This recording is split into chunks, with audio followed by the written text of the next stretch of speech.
First of all, I know I'm a bit late, but I've recently reached 100 subscribers, and to me, this is a big milestone.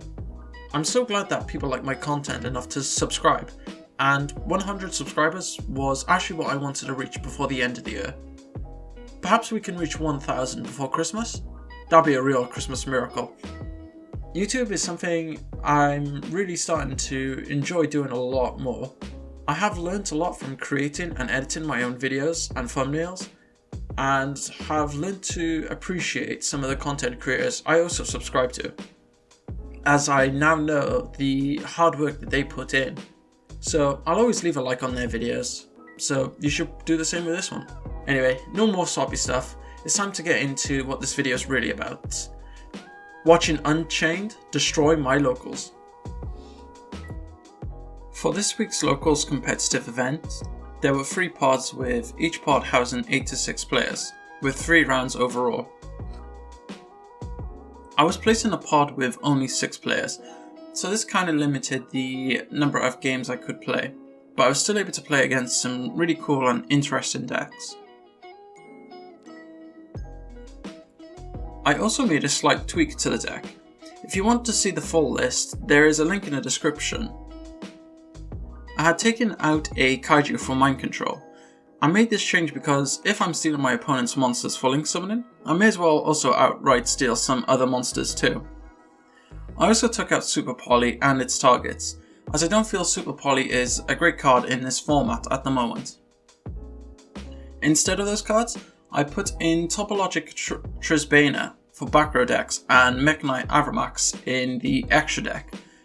Avramax just to counter Red Dye's Dark Dragoon in a way, and I've also put in Lanciers in the side deck just to counter Dinos because Unchained do struggle against Dinos.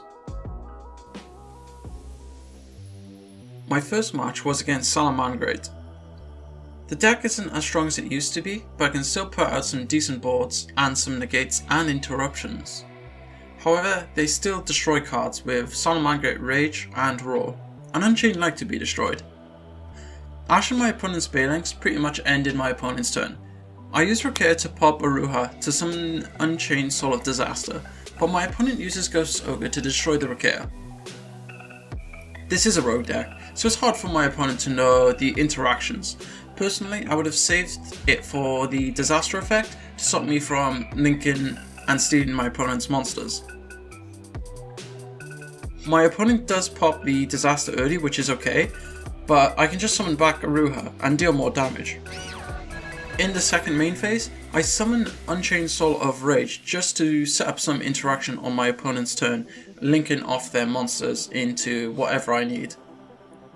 My opponent goes as far as summoning Sunlight Wolf, but I link it off with Rage to make Nightmare Unicorn to spin the back row, leaving his board completely open for a direct attack next turn and winning me game 1.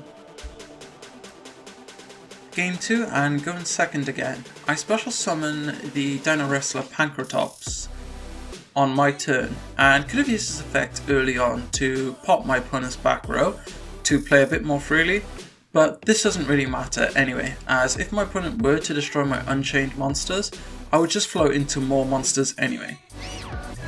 Again, I'm able to clear the board pretty easily and go in for a good chunk of damage, and make the Unchained Soul of Rage again for interaction. Unfortunately for my opponent, however, he doesn't really draw monsters, so he scoops up the game and I win the match.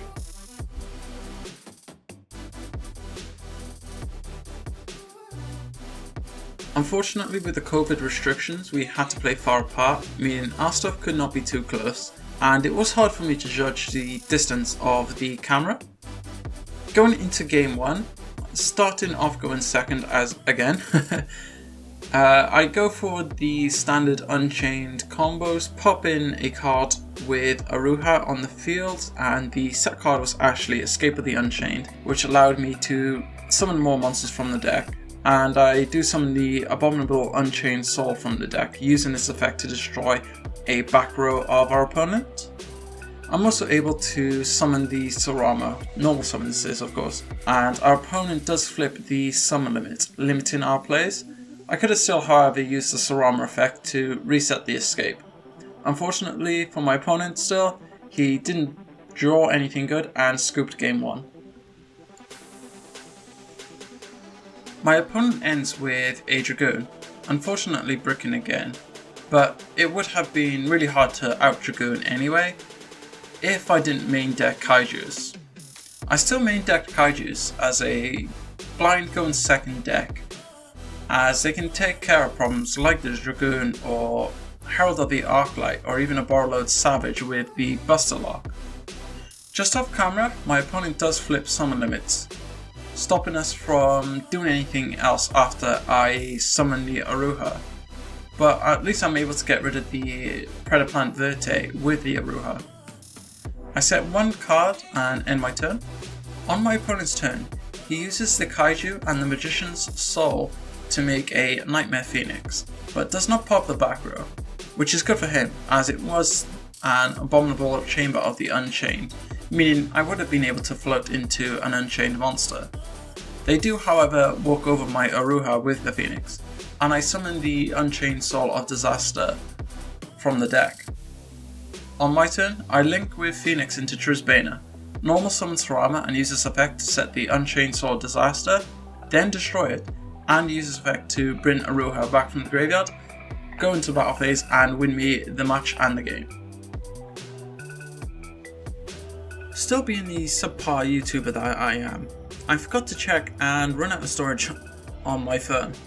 I had also forgotten to bring a USB with me that I usually use to back up the videos, so I was only able to record the first few minutes of this match. I did lose this match as my opponent made me go first after winning the die roll, as he knew that my deck struggled going first. On my first turn, I would have been able to make the Unchained Soul of Rage to have some interaction on my opponent's turn. However, he does effect Veiler me on the Sarama, stopping it from using its effect of course and stopping me from popping off really, so I do lose this first game. From what I remember in game 2, I started to go first and put in the artifact package, excluding the Lancia, and was able to use the artifact Sanctum after he actually lightning stole my back row, but he does stop me from summoning the artifact Scythe because he does have a second Ash in hand. So unfortunately that happened, but I was still able to win the game 2. Game 3, my opponent made me go first again, and I sorted out all my going first cards. So big oof, good games, and it was a really fun match anyway. It does kind of make me want to play Prank Kids. Psych, I just want to destroy Prank Kids now.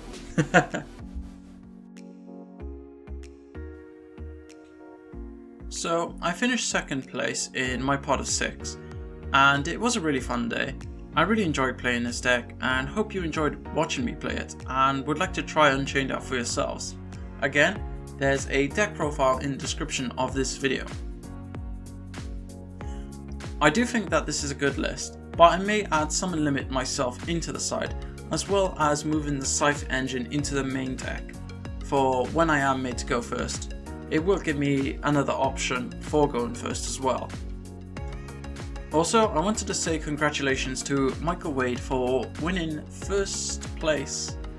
He managed to get a first place victory at a 59 Duelist event with Unchained, so congratulations to you, Michael. Thanks for watching. If you enjoyed this video and think Unchained is the best deck, then destroy that like button. It makes sense if I say it because I'm playing Unchained, which was originally called Hakai, which means destroying. Anyway, please also remember to subscribe. There are a ton of people who watch my videos but aren't subscribed. Why? 95% of the people who watch my videos aren't subscribed, and that does destroy my feed. Okay, I'm not going to say destroy anymore, but it is kind of puzzling as to there's so many viewers but aren't subscribed. I would like to gain some feedback to find out what I could improve to my channel to make people want to subscribe, because I do want to help people and showcase these fun decks that I do play like Unchained. But that's enough of me selling out. stop watching this video. You can go to bed, it's quite late, or go outside if it's still bright, get some fresh air, or if you want to watch more videos, feel free to check out my channel. Also, watch the deck profile for this Unchained deck. So again, thanks for watching, and see you in the next video.